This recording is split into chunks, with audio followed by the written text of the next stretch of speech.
Assalamualaikum warahmatullahi wabarakatuh. Kembali lagi bersama saya Miftahul Huda dalam Bicara Bola. Pada kesempatan kali ini kita akan membahas lanjutan Liga Premier League antara Arsenal menghadapi Manchester City. Arsenal, ya kita tahu klub ini adalah klub muda yang lagi naik daun di musim ini. Dengan kombinasi para pemain muda dan para pemain matang membuat Arsenal mampu mengalahkan banyak tim. Bahkan win streak selama 5 pertandingan di Liga Inggris maupun di Carabao Cup. Arsenal merupakan tim yang saat ini menempati peringkat 4, yang mana Arsenal ini pada dasarnya adalah tim yang pada awal musim itu tersiok-siok di papan bawah klasmen. Akan tetapi kehebatan Arteta membuat Arsenal selalu meningkat. Dan lawannya Manchester City. Kita tahu Manchester City, sering saya bahas bahwa Manchester City itu adalah tim yang mana mengandalkan pemainan full team menurut saya, di mana kombinasi satu passing, 1-2 orang untuk passing, menciptakan banyak peluang dengan cara mengekspos ruang-ruang kosong, itu membuat Manchester City bermain agak sedikit agresif sehingga banyak menghasilkan peluang di depan mulut gawang dan menghasilkan gol. Tapi di pertandingan kali ini Arsenal tidak dinahkodai oleh seorang Arteta karena lagi positif COVID gitu. Maka dari itu Arsenal dan City bermain sangat-sangat atraktif dan sangat-sangat bagus. Sebelumnya, sebelum pertandingan di sorenya saya diundang oleh space dari The Gunners gitu kan, dari ruang Gunners.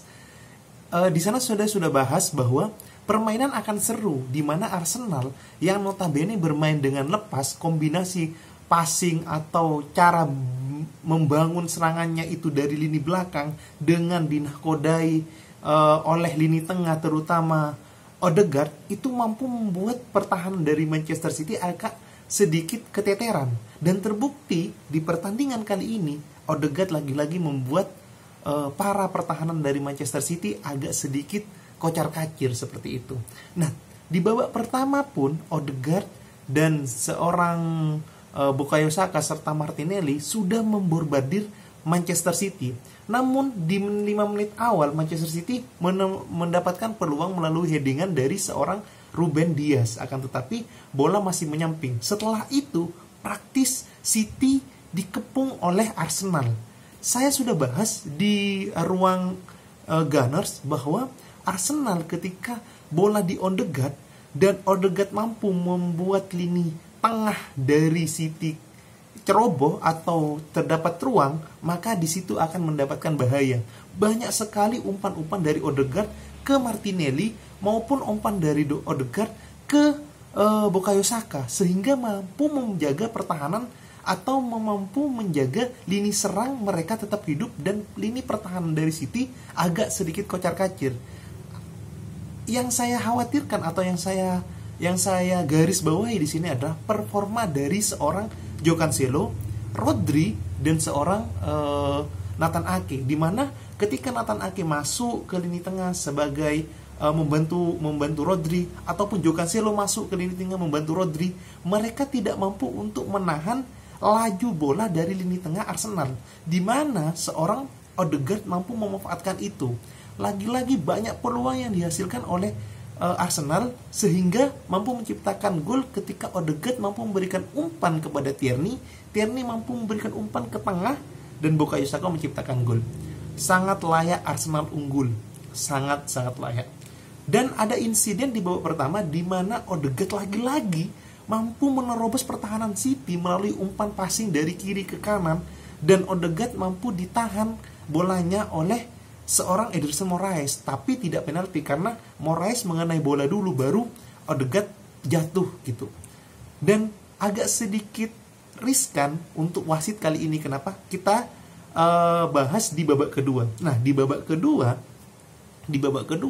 City dan dan Arsenal bermain seperti layaknya mereka sebelumnya di laga sebelumnya. Arsenal tetap mengandalkan bagaimana dia untuk membangun serangan build up-nya di bawah. City pun juga demikian. Bedanya dengan babak pertama adalah Arsenal di babak pertama menguasai pertandingan, di babak kedua City yang sekarang menguasai pertandingan. Ditambah lagi ketika peluang datang di menit pertengahan babak kedua, di mana Granit Xhaka menjatuhkan Bernardo Silva. Itu jelas Granit Xhaka menarik kaos dari Bernardo Silva sehingga Bernardo Silva terjatuh. Walaupun agak sedikit diving sedikit, akan tetapi wasit tetap memberikan titik putih karena jelas-jelas sudah menarik baju dari Bernardo Silva. Penalti pun dieksekusi oleh seorang Riyad Mahrez dan Riyad Mahrez mampu menciptakan gol. 1-1 game on.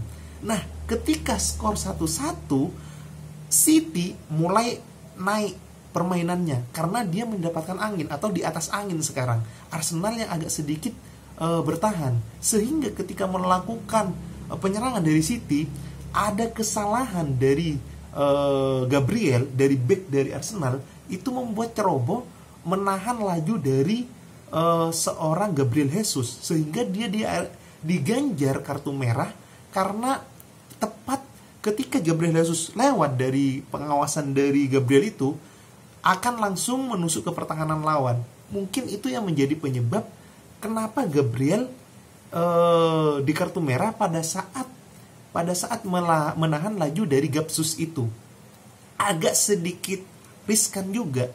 Harusnya kalau menurut saya kurang paham regulasi seperti apa, tapi kalau menurut saya ketika pelanggaran hal sekecil itu mungkin kuning, tapi karena kondisinya ketika lewat dari Gabriel tersebut Gapsus bisa menciptakan gol atau menciptakan peluang, itu yang dinilai. Mungkin itu yang bisa menyebabkan kartu merah. Sehingga dengan bermain 10 orang, Arsenal bertahan compact defense. Seperti yang dijelaskan juga di ruang Gunners, di space ruang Gunners Twitter, bahwa ketika musuh lagi dalam kondisi compact defense, City sulit untuk menembusnya. Dan terbukti banyak peluang dari Manchester City tapi hanya mengurung di depan kotak penalti dari Arsenal. Dan Arsenal lagi-lagi melakukan counter attack walaupun mereka banyak kehilangan bola ketika melakukan counter attack karena kehilangan satu pemain dan gaya gedornya agak sedikit berkurang, dimana ketika kehilangan satu pemain Odegaard yang diganti sehingga untuk suplai bola ke lini depan agak sedikit terhambat. Gak apa-apa untuk Arsenal untuk menjaga lini pertahanannya demi tidak kebobolan lagi. Akan tetapi di menit-menit terakhir muncullah nama yang saya sebut di babak pertama sangat jelek mainnya, yaitu Rodri. Rodri melaju ke lini depan dengan umpan loop yang sangat matang dari Kevin De Bruyne itu dari Joao Cancelo itu mampu memecah pertahanan dari Arsenal sehingga bola yang jatuh tepat di depan kaki dari seorang Rodri mampu diceploskan menjadi gol di menit 93. Skor 2-1 untuk City. Man City, seperti yang saya jelaskan, bahwa Man City akan memanfaatkan ruang kosong ketika menyerang dan memanfaatkan peluang tersebut untuk menciptakan gol. Di sini sekali lagi Man City mampu memberikan pelajaran untuk Arsenal bahwa Arsenal walaupun meningkat performanya, Arsenal masih ada celah di lini pertahanan.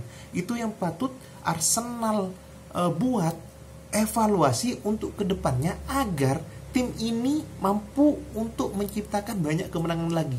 Dan saya lihat prospek dari Arsenal ini lambat laun akan semakin meningkat di tangan Arteta. Apapun itu, Man City tetap menang, menjaga asah jarak lagi dengan peringkat kedua, yaitu menjadi 11 poin. Dan sedangkan peringkat kedua sama peringkat ketiga akan bertanding di pekan ini juga di minggu malam. Maka dari itu ketika mereka salah satunya menang, maka poin jarak dari City ke lawan-lawannya agak sedikit jauh. Mungkin review atau pertandingan dari Man City dan Arsenal ini saya kasih judul adalah dua tim yang sama-sama memiliki kemenangan beruntun atau dua tim yang sama-sama naik daun sehingga bermainan sangat bagus dan skor menjadi 2-1 untuk Manchester City. Selamat untuk Manchester City, selamat juga untuk Arsenal karena mampu membuat Man City juga keteteran. Semoga pertandingan-pertandingan kedepannya untuk Man City dapat mendapat kemenangan-kemenangan lagi dan menahan puncak sehingga mendapatkan juara. See you.